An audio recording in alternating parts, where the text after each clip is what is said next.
सुशील के घर छोड़ने की घटना को जुम्मा जुम्मा एक हफ्ता भी नहीं हुआ था कि भानु कब्रिस्तान के पास वाले इलाके से गायब हो गया। इस घटना ने उन्हें और ज्यादा चिंतित कर दिया था। राधिका बोली, किस सोच में पड़ गया आप?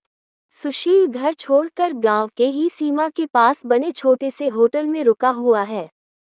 कब्रिस्तान से उस होटल की दूरी मुश्किल से आधा किलोमीटर होगी। क्या सुशील के लिए भानु को वहां से गायब करवाना कोई मुश्किल काम रहा होगा? वह तो वैसे भी उससे खुन्नस खाकर बैठा हुआ था। श्यामदास खींचकर बोले, तुम कुछ भी बोल रही हो सुशीला? भूरा ने खुद कहा कि उसने भानु को कब्रिस्तान के पास लगे पीपल के पेड़ के सामने देखा और उसके वहां तक पहुंचते ही वह एकदम से गायब हो गया। अब ये किसी इंसान की करामात हो सकती है भला? राधिका रुआंसी होकर बोली, आप तो हमेशा से ही सुशील का पक्ष लेते आए हैं और आज भी ले रहे हैं, लेकिन इतना समझ लीजिए कि अगर मेरे बेटे को कुछ हुआ तो मैं भी जान दे दूंगी। इतना कहकर वह फूट फूट कर रोने लगी। श्यामदास थोड़ा शांति से समझाते हुए बोले, देखो रोना बंद करो भाग्यवान। मुझे वैसे पूरा यकीन है कि सुशील भानु को कभी कोई नुकसान पहुंचाने की नहीं सोचेगा, लेकिन अगर तुम इतना जोर दे ही रही हो तो मैं अभी जाकर सुशील से जाकर इस बारे में बात करता हूँ। तब तक भूरा भी ओझा राघवन को उसके घर तक छोड़कर वापस आ गया था। श्यामदास ने उसे पूरी बात बताई। भूरा को पता था कि सुशील कहाँ रुका हुआ है। वो और श्यामदास तुरंत जीप में बैठकर निकल गए। सुशील अपने दफ्तर के 4-5 दोस्तों के साथ एक छोटे से मोटल में अपने रूम में बैठा बांध निर्माण के काम को लेकर चर्चा कर रहा था। उस मोटल में 2 फ्लोर और चंद कमरे ही थे। वह एकदम नया नया ही बना था, क्योंकि उस रास्ते से ज्यादा राहगीरों का आना जाना नहीं हो पाता था। तभी एक वेटर उसके रूम में आकर बोला, एक्सक्यूज मी सर, यहाँ सुशील कौन है? मैं हूँ सुशील। सुशील आगे बढ़कर बोला, आपके पिता श्यामदास नीचे रिसेप्शन पर हैं, वे आपको बुला रहे हैं। सुशील थोड़ा सा चौंक गया। तो क्या पिताजी का मूड बदल गया था? क्या वे उसे वापस घर ले जाने आए थे? इन्हीं सब विचारों में घिरा सुशील वेटर के साथ साथ नीचे रिसेप्शन पर पहुंचा, जहां श्यामदास और भूरा खड़े हुए थे। उनके चेहरों पर परेशानी वाले भाव देखकर सुनील भी थोड़ा सकते में आ गया। उसने श्यामदास के पास पहुंचकर पूछा, पिताजी आप लोग यहाँ? आप परेशान लग रहे हैं, क्या सब कुछ ठीक है? एक हफ्ते बाद बेटे को देखकर श्यामदास थोड़े भावुक अवश्य हुए, लेकिन वे तुरंत ही खुद को संभालते हुए बोले, सुशील वो बात ऐसी है कि भानु गायब हो चुका है। क्या? सुशील ने आश्चर्य मिश्रित स्वर में कहा, गायब हो गया? क्या मतलब गायब हो गया? फिर श्यामदास ने भूरा की तरफ इशारा किया तो भूरा ने भी अपनी आप बीती सुना दी।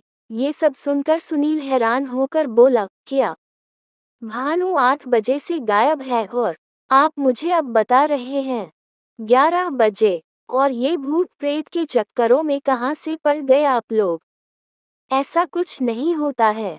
उस ओझा के पास जाने के बजाय आप लोग सीधा मेरे पास आते तो हम पास के थाने में रपट भी करवा चुके होते। श्यामदास ने उत्तर दिया, तो तुझे क्या लगता है कि हमने शिकायत नहीं दर्ज करवाई होगी?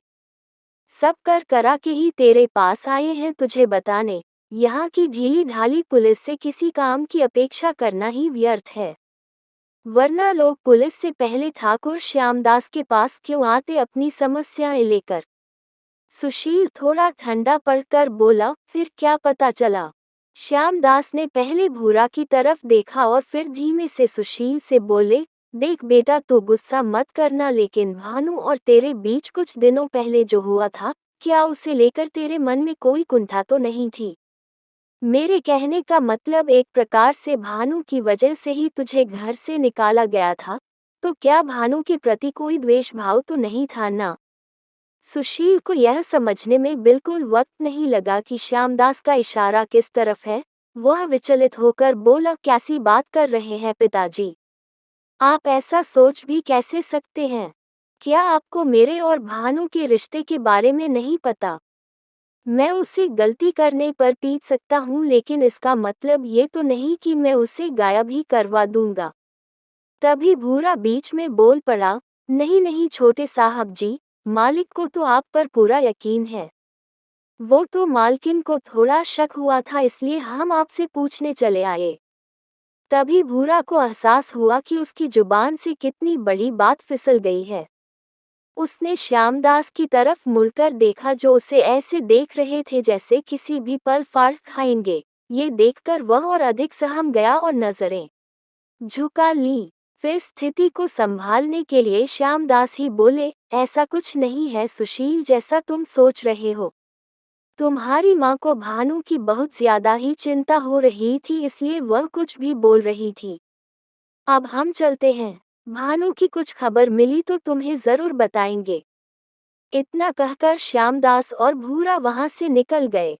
सुशील कुछ नहीं बोला लेकिन वह इस बात से काफी आहत हो गया था कि राधिका उसके बारे में ऐसा सोच सकती है। भले ही वह उसकी सौतेली माँ थी लेकिन उसने तो कभी इस तरह से नहीं सोचा था। उसे यह बिल्कुल भी अपेक्षा नहीं थी कि भानु के गायब होने में उसका हाथ माना जाएगा। अब उसने एक निर्णय लिया, कब्रिस्तान में जाकर खुद सत्यता की जांच करने का निर्णय।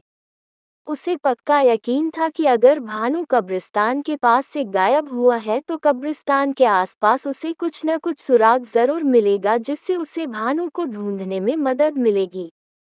कहानी जारी रहेगी 5वें भाग में।